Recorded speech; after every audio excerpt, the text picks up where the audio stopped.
So, very quickly, I just wanted to come on here and say some things that I've been kind of going through and kind of thinking about and kind of unsure about and dealing with for a while. And I just want to talk to you guys about it. So, basically, I was very afraid at one point to come on the internet and make a YouTube channel and be expressive, basically, because I'm someone that needs to express myself. To be happy, that's my high. That's my little, I guess, personal high. And it came to a point where I realized about 2 years ago or something that I wanted my ability to come online and talk and what have you to be productive. I want it to be productive for myself, for other people. I didn't want it to be, just me talking about my clothes or which is fine. Look, I got this yesterday. But I didn't want it to be superficial. I didn't want it to be something that was surface level. And superficial, by the way, is not an offensive word. I do not mean that offensively. I'm saying superficial in the realm of just being very surface level. That's what the term means. So I didn't want my presence online to be like that at all. And I was worried, because I was like, well, I'll be on YouTube, but guess who else is on YouTube? What is it Paul, oh my gosh, I don't even keep up with their names, honestly, I don't, are on YouTube, doing things that are just a little bit something I wouldn't do, okay? A little out of my bounds, okay? It should be out of everyone's bounds. What? People do all sorts of weird things on YouTube, I'm just saying, okay? So I was like, how am I gonna do this as well? And then I realized, I came to the conclusion that, Seema, you just have to be yourself, because everyone on the internet is, trying to be a certain way, I guess you could say. And then, I studied my business management classes, have a brand, market yourself online with a brand, make sure that you're affiliated in some way. And I understand that, but I think the best way to affiliate yourself is with yourself. So you're not, having a certain color scheme and, restricting yourself to that. Look, I'm literally wearing, but, in your videos, you're not being restrictive at all, I guess you could say. And for me, baby, let me tell you, I tried that. I tried being restrictive. I tried making my videos, as well orchestrated as possible, as perfect, I guess you could say, as possible. And now, this is perfect for me because I'm just talking, and that's all I really want to do anyway. Honestly, I just want to talk and express and relay information, hopefully helpful information, like I said, so I didn't want to just, I don't know, not be myself. I didn't want to restrict myself from being myself. So I'd always watch YouTube and I'd always compare myself to people. I would always go Seema, you, girl, you can't do that. You can't do what she's doing, because nothing, for many reasons. Number one, nothing emulated what I wanted to do. Number two, they were just doing them. And ultimately, if you try to copy someone else, you're never gonna win, And for me, that's what kept me stuck. That's what kept me stuck trying to do YouTube for so long. I'm doing, what's the year? 2020. I'm doing this in 2020. I started a YouTube channel, 2 of them. My first one was in 2015. My second one was in 2017. And this is my third one. So I am actually doing it this time. Yay, kudos. But I've had a lot of practice with this, and I've just kept it hidden from the whole world, honestly, for a very long time. I used to have friends that would make fun of me for doing it, and so I dropped the friends because I was like, ooh, baby, no, we can't have that. If you guys are gonna do that to me, if you guys are gonna make fun of me for doing something I want to do, what is that? Genuinely, what is that? Okay, can we just, in all seriousness, that's not okay, right? Personal freedom, personal boundaries. Boundaries are very important. If the friendship is toxic, that's a very clear indicator, right? You can see that, by someone being restrictive, by someone being judgmental towards you, openly or otherwise, that energy is just really not supposed to be in your field. It's not good for you.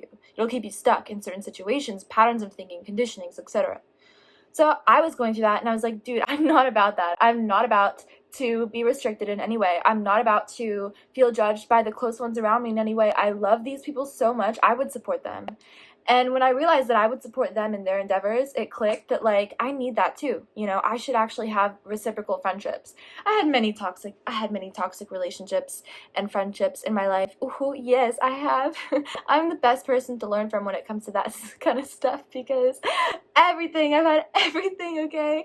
And I mean this in like the most genuinely funny way, like everything.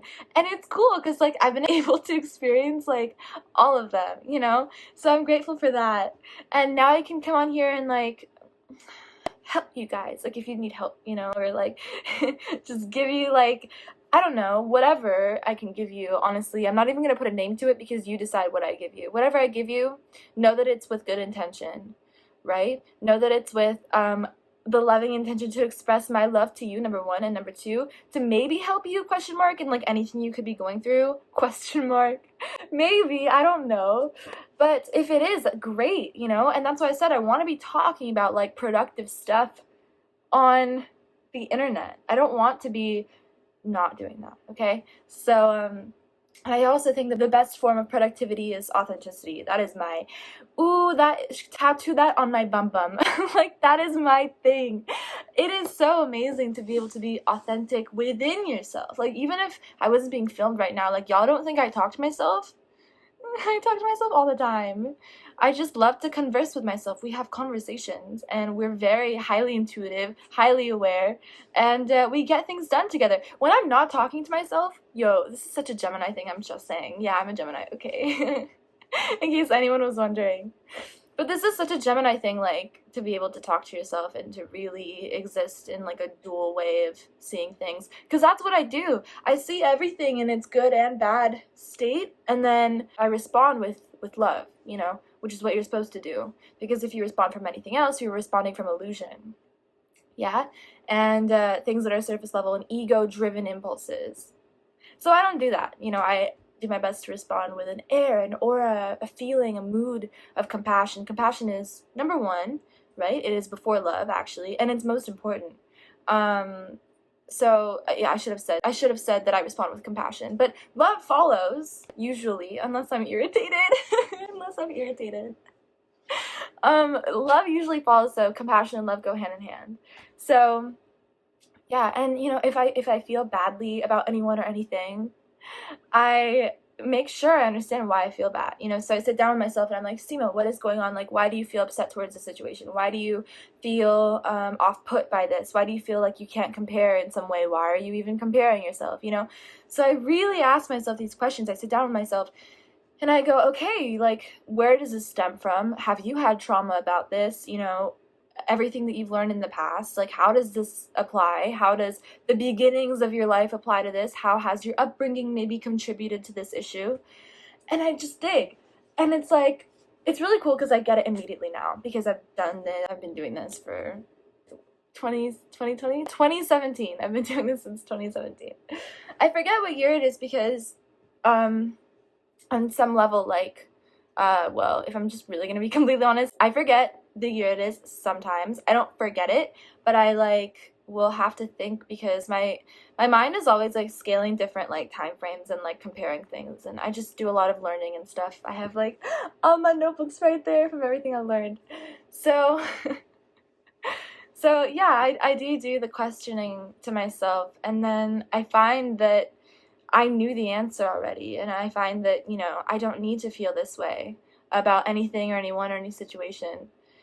Even if it's like a judgment or something, because when we judge others, we are judging ourselves first and foremost. That way of thinking has already been embedded in our subconscious and in our conscious mind and in our way of thinking every single day.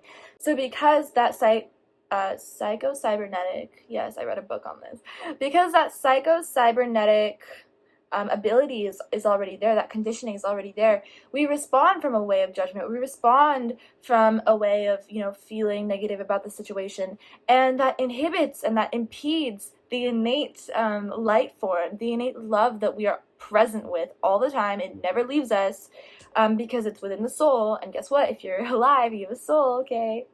And so that source consciousness, that love, never leaves us. It's always within us, and that's what powers our heartbeat, because the love frequency is so high, so it can do that. You know, you've ever wondered why you need a defibrillator?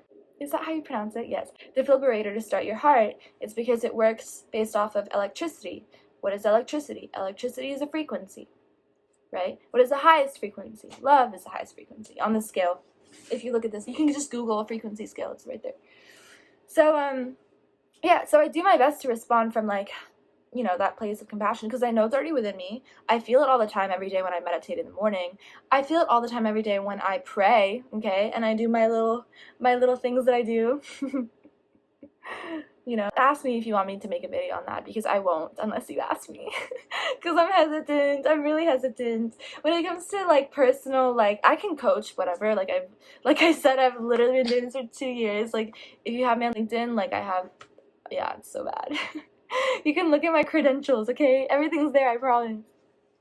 So basically, this love frequency is already within us. And when we respond from a place of compassion, we're really responding from a place of our own truth.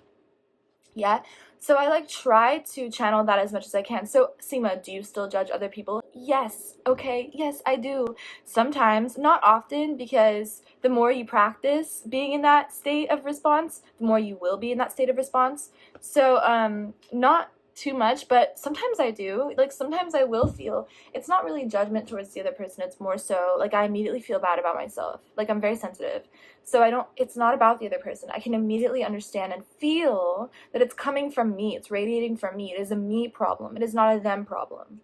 So I turn to myself instantaneously. You know, I close whatever I just saw, or I will you know, isolate myself a lot, just for a moment. You can just go to the bathroom or something and just like, okay, what did I just see? How did this affect me? But honestly, like when I'm around my friends, like I don't censor myself. Like I'll be looking at my phone and I'll immediately go like, oh my god, this person like texted me or something, you know, whatever, okay. Um, so yeah, but to ground oneself and to get really into oneself, meaning that that's one's mind, is really, really important, and it's really cool. And it's like the beginning stages or the beginning steps to like molding yourself into responding from that frequency of love, responding from that place of compassion. That look at me, I look like a total hippie talking about love and compassion. Oh my god, I just realized that. No, but I love it. It actually is very fitting. Yes, this is the theme for today. See, I would never be able to follow just one theme. Oh my god, I can't. I can't do it. It's not possible. I think that's the Aquarius or Pisces. So I have many Pisces influences. Sag, Pisces, Jupiterian planets. Those are, and then also Libra and Taurus, because they are ruled by Venus. And Jupiter and Venus are planets that I work with. Oh my gosh, bro. Seema, are you really posting this on the internet? I don't know about this anymore, but no, I'll just tell you. So whatever. So yeah, so Venus is the planet of, very quickly, of luxury, expansiveness, love, yeah. Very opulent. It's all physical and spiritual abundance, because you can have spiritual wealth as well as physical wealth. So that is what Venus is. And then Jupiter is the planet of, he's basically a god. He is very wisdomy, okay? It's not about knowledge, it's about wisdom. He feels the archaic information that has been around for ages. That's what Jupiter does. And when you exalt that in your chart, when you work with that planet through there are many different ways you can work with a planet. You can work through mantras, you can work through stones. I don't use stones too much. Oh, I have a lot. I have a lot of crystals, but I kind of ignore them, which is like, oh, not good, okay? It's not good, because if you know about crystals, like it's not good to just leave them sitting there. But yeah, so, and then I also pray. Like prayer is a huge way to manifest anything. Let me just start with that, okay? It's a huge way. So you can pray, and you can yeah, do a bunch of stuff. I don't know, I'll make a whole video on this. Frankly, I don't feel very comfortable talking about this right off the bat since this is mostly about like my own personal like transformation and stuff. Well, I guess it ties back because I have been you know, seeing results from the things that I do. I don't just do things.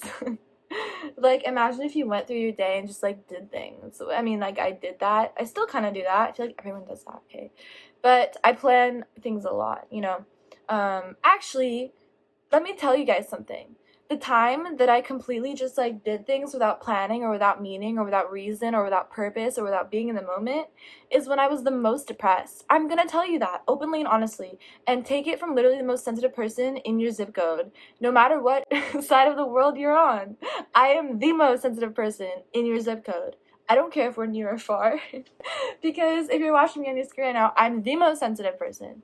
So, in every way, like physically, my nervous system is sensitive, okay, my emotions are sensitive, okay, but I can understand things very cognitively and very quickly and transmute energy very seamlessly because of my understanding. So I think it's really cool. I think that's really dope. I also got my ability to speak high-level vernacular very quickly from that.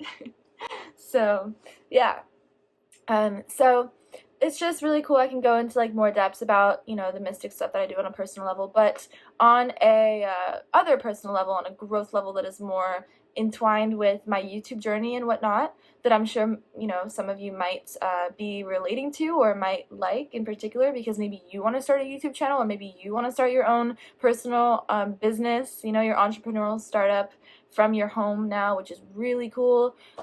Let this be your hint. Do it. I don't care what you do, just do something. It's so dope. Like, to be able to express your creativity and your wisdom and like everything that you know, because I do believe that I know a lot, because I do believe that I've been through a lot, right?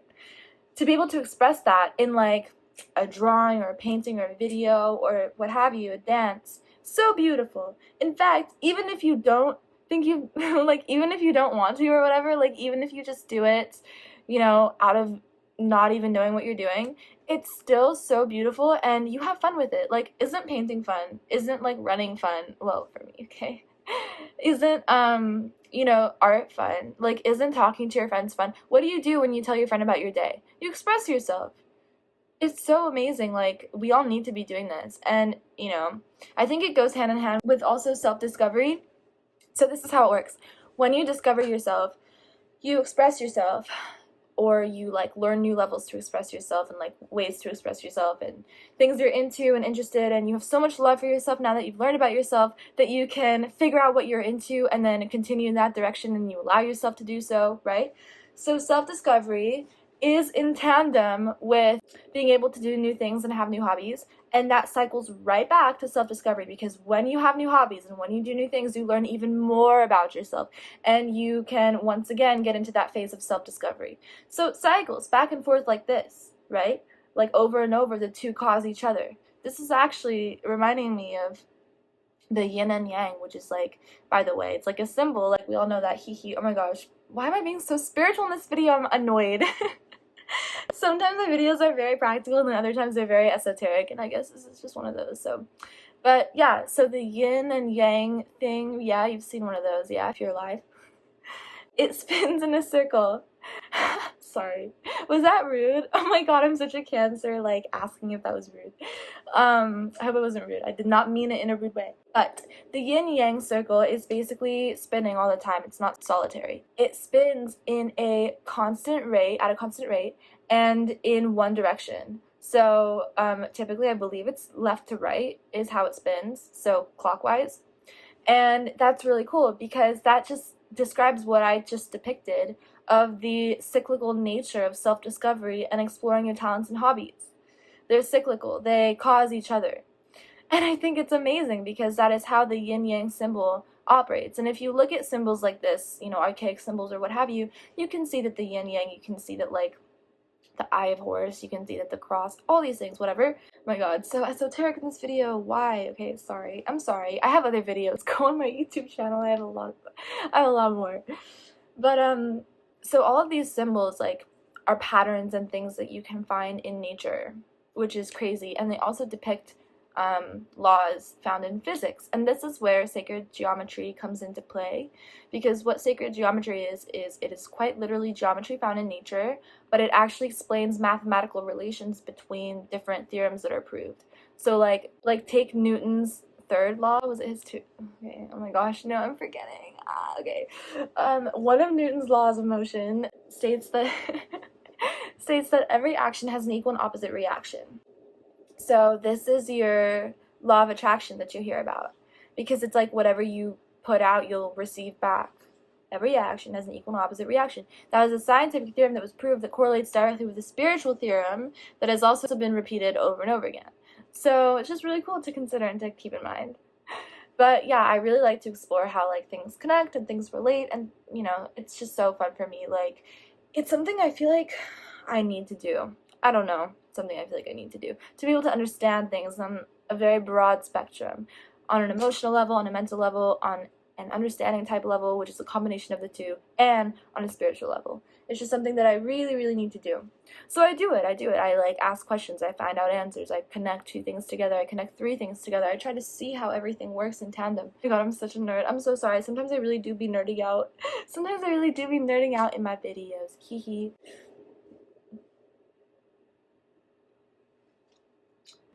Seema, it's fine if you nerd out, okay? Seema, they just have to understand that you nerd out and that you're a deep thinker. That's okay. Seema, it's okay. I do talk to myself like this. Seema, it's cool. Like, you're so smart. Okay, baby? Okay, let's go. So yeah, it's really cool, at least I think, to be able to see the good and the bad in every situation, because that is how you see the truth. Because the truth will always be twofold. It's not just one, ever. Because if you think about it, this world, this life, this experience is being absorbed and created by your mind. And your mind is dual, because it has a speaker and it has a listener. Something is doing the thinking in your brain, but then also something is listening to it. So you are talking and listening in your brain at the same time. And because of this, the brain and the brain's functionings can be considered dual. It can be considered twofold. It doesn't just have one, receptor or one creator. It is a creator and a receptor, which is dope, right? Which is so dope. I think that's like the coolest thing in the world, because then we have the ability to understand things in its fullest of capacities if we just looked a little closer. If we just looked a little closer and internalized a little more and connected a little more. It is really all about connection, I believe. It's all about connection.